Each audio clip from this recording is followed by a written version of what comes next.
Hello everyone. For this month I read, and actually most of last month as well, I read this book, I Am Error by Nathan Altice. So when I first started reading this, I honestly thought that it was a very different book than it turned out to be. I thought this was going to be about translations and sort of the early Nintendo games. Everybody kind of knows now there were a lot of translation errors early on, mostly from trying to translate from Japanese into English.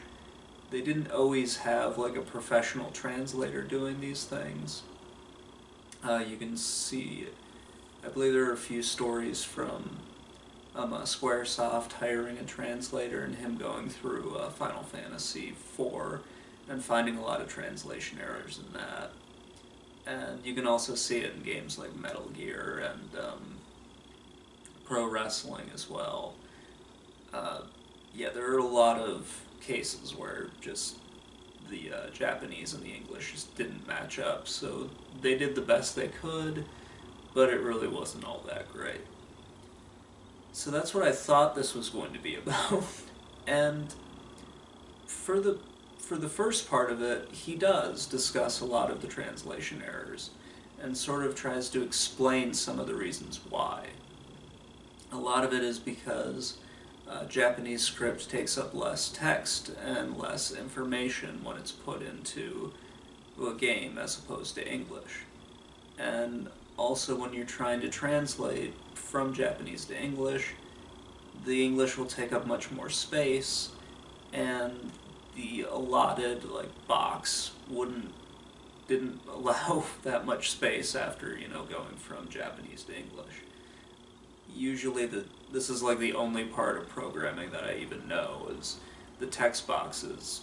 Generally, you actually have to format them to allow for the space amount of space for the words that you want to put in. Um, that's a whole nother story. Is my nightmare of having a programming class and trying to figure out why Visual Basic was neither visual nor basic, but that's a story for a different time. What this book is a very in-depth look at the Famicom and the way that some of the more important games were made. So he looks at Donkey Kong, he looks at Super Mario Brothers, he looks at Legend of Zelda, and a few more of the early titles. The three that I want to focus on most in this book are the ones that he points out first, which are Donkey Kong, Super Mario Brothers, and Zelda. Those take up a good chunk of the book from what Nathan says. And he does a very good job and a very, very in-depth way of looking at these. Almost too in-depth for me, because he spends a lot of time talking about the way the games were coded, the capabilities of the NES back in the mid to late 1980s at the time, and sort of how the programmers got better at basically exploiting the NES's hardware.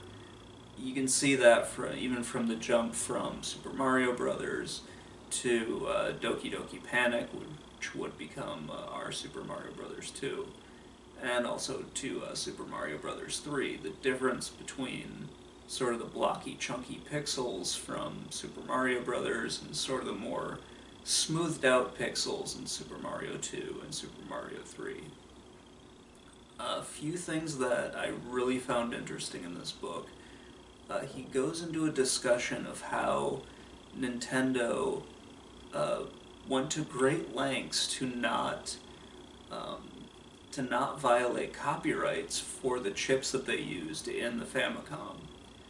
They went so far as to actually physically alter the chips, to actually take out parts that had been copyrighted. I believe the copyright, he says, was held by Atari at the time. So they tried to do their best to work around that, and Atari, at was either thinking about suing them over copyright infringement or wanted to. And then when they went in to find out what Nintendo had done, they found that they had actually like physically removed the copywritten parts from the chips that were used. So the chips were still fully functional. They were just they were just missing those copywritten components. It's really fascinating, but I'm not a hardware person, so I was just sort of like, oh, okay, so they just cut it out?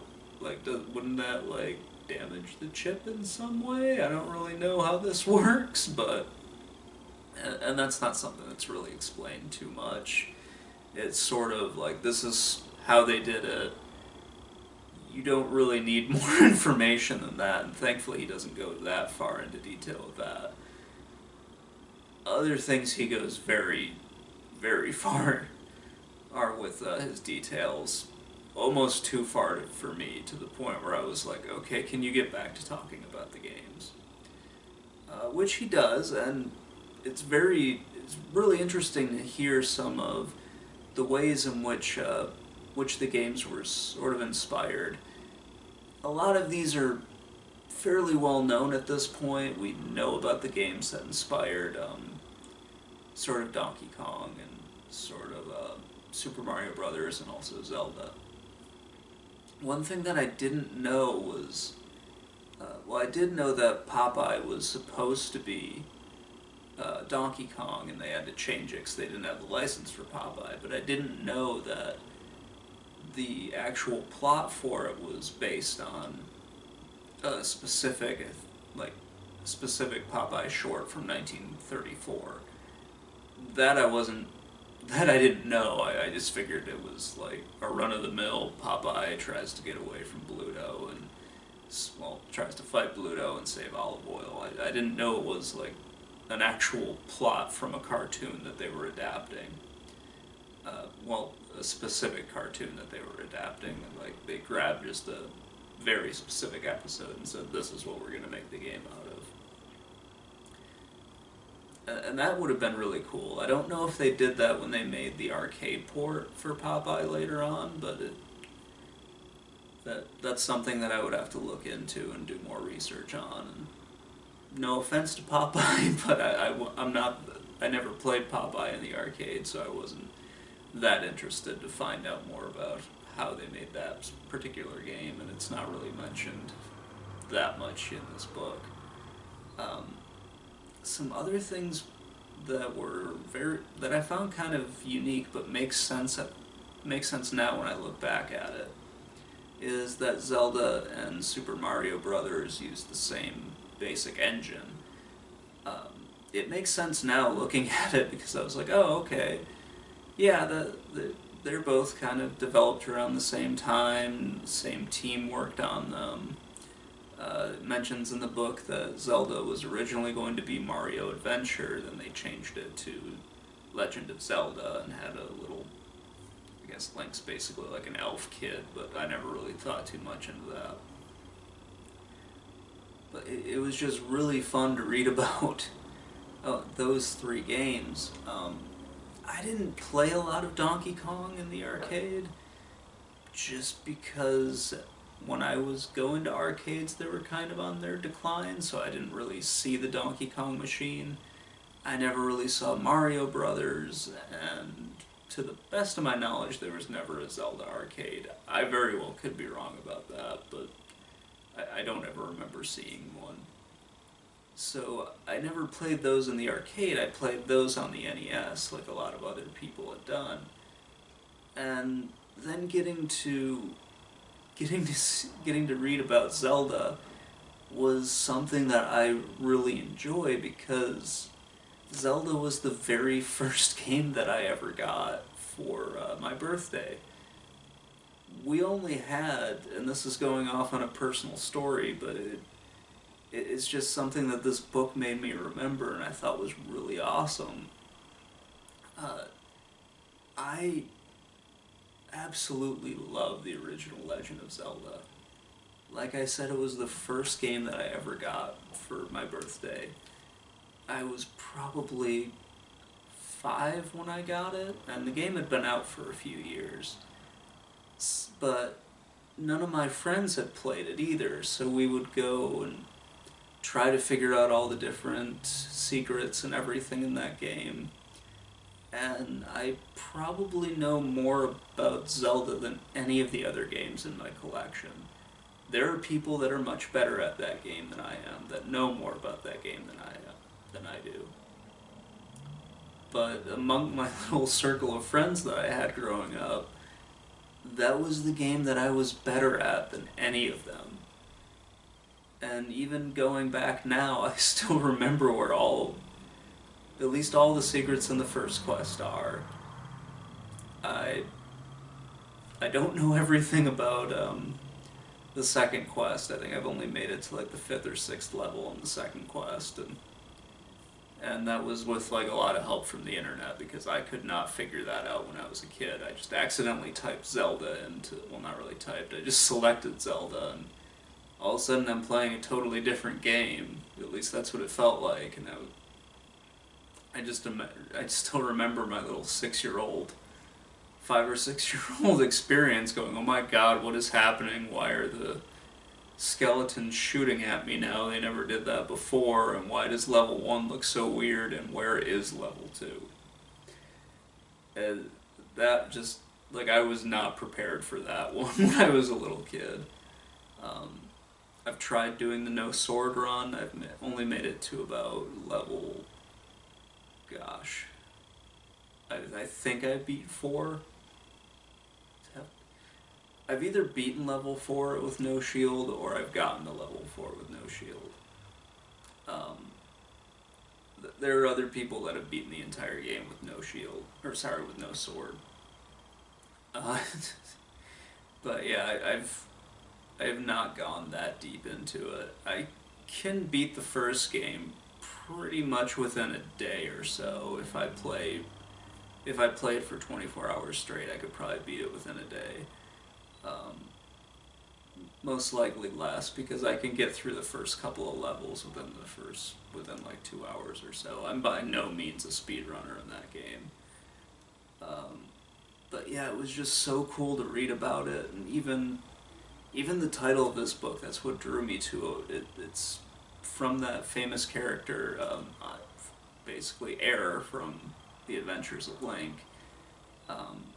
And Altice does explain sort of the reasons why it was supposed to be a joke, but it didn't really translate too well into English, so you have sort of people saying, oh, this is a bad translation. Well, it's not a bad translation, it's just a joke that got lost on people. At least that's what Altice says, and I'm inclined to believe them. I mean, I don't know why they would do that. There are other people in there, I believe.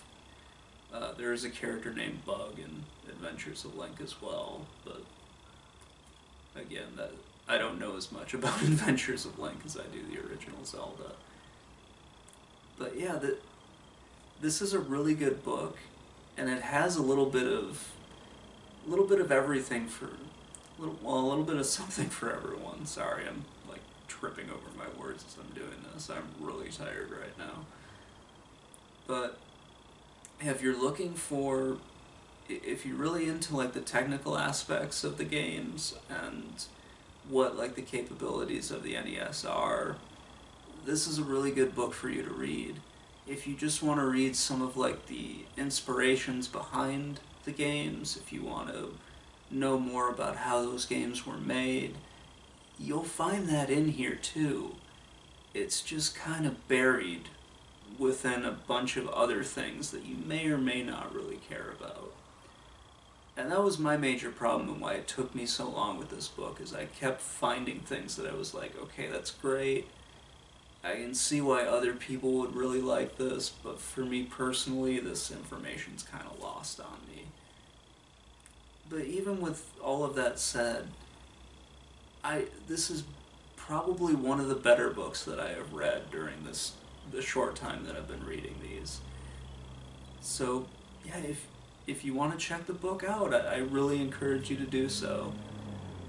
Anyway, that's that's all I have for this month. I'm not sure what book I'm gonna, as I'm like scanning over my little library here.